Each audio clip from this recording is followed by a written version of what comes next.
Philippe Cochet, bonjour. Vous Bonjour. êtes le maire de Caluire, vous êtes aussi le président du groupe LR à la métropole qui vient d'adopter son budget. Alors quand on regarde un peu ce qui se passe à la métropole, on a l'impression que le président David Kimmelfeld, qui a succédé à Gérard Collomb, a un exercice du pouvoir, j'allais dire, plus sympathique, plus ouvert, il dialogue plus avec l'opposition. Est-ce que vous le ressentez comme ça ?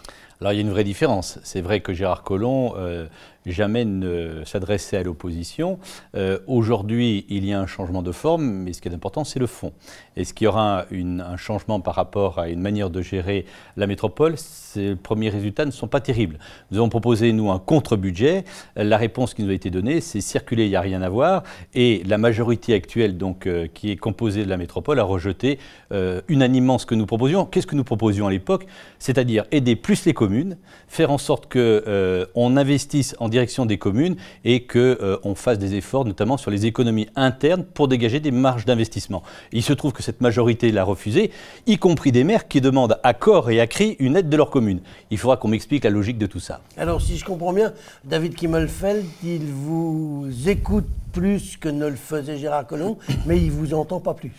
Alors, la question qui se pose, c'est est-ce que David Kimmelfeld gère directement la métropole de Lyon ou est-ce qu'il y a une interférence à partir de Beauvau? Est-ce que c'est une marionnette? Je ne permettrai pas de dire ça, non, mais simplement, je ne permettrai pas de dire ça. Je dis simplement à un moment ou à un autre, il faut qu'il exerce sa mission, je dirais, de plein exercice et pas qu'il soit dépendant de Beauvau, parce que tout ça n'est pas très logique. Dites-moi, Philippe Cochet, vous avez voté contre le budget. Pourtant, le budget, il n'augmente pas les impôts. Vous devriez plutôt être satisfait, là. Ils n'augmentent pas les impôts, ils sont augmentés de 5% depuis le début donc, de cet exercice, donc ils avaient déjà procédé à une augmentation. Nous, quelle est notre orientation? Faire des économies sur le fonctionnement pour faire de l'investissement.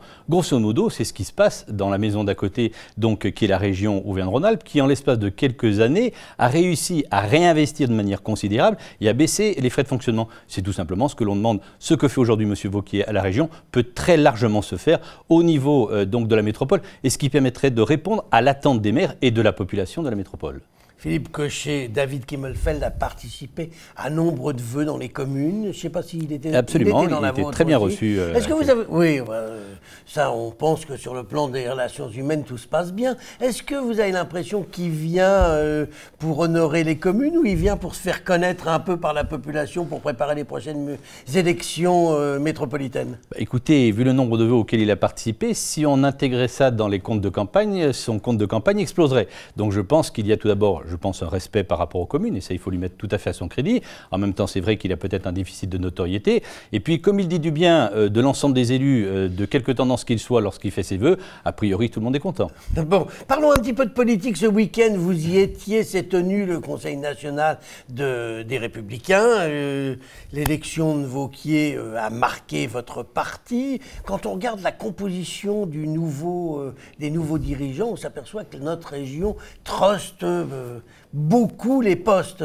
Pourquoi? Il y a un tropisme Auvergne-Rhône-Alpes? Non, je pense qu'il y a beaucoup de talent en Auvergne-Rhône-Alpes et ça a été prouvé. Pourquoi? Notamment la victoire donc, de Laurent Wauquiez, il ne la doit qu'à lui-même, notamment quand il a pris la région Auvergne-Rhône-Alpes. Il la doit aux électeurs aussi? Il la doit aux électeurs, bien évidemment, mais sans aucune compromission. C'est-à-dire sans faire alliance avec qui que ce soit, de manière à je dirais, éviter d'avoir une élection qui soit totalement une adhésion. Ça a été le cas. Deuxièmement, il a mis en avant un certain nombre de gens qui sont de qualité dans la région.